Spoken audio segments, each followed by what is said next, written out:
ஒரு பாதிரியாராக கூட இல்லாத ஒருத்தர் போப்பாண்டவராக தேர்ந்தெடுக்கப்பட்ட வரலாறும் உண்டு.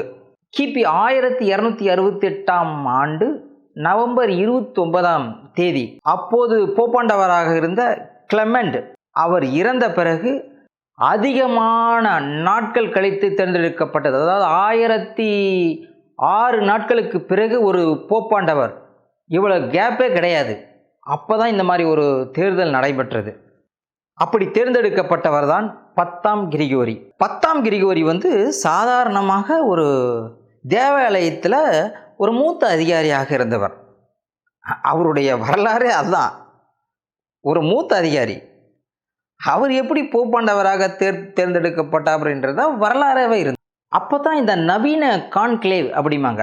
அந்த கான்க்ளேவ் அப்படின்ற வார்த்தை உருவானது அப்போ தாங்க. இதற்கு காரணம் என்ன? 2 குழுக்கள், அந்த 2 குழுக்களுக்குள்ள ஏற்பட்ட ஒரு சிறிய குழப்பம்தான் இவர் போப்பாண்டவராக தேர்ந்தெடுக்க வழிவகுத்தது.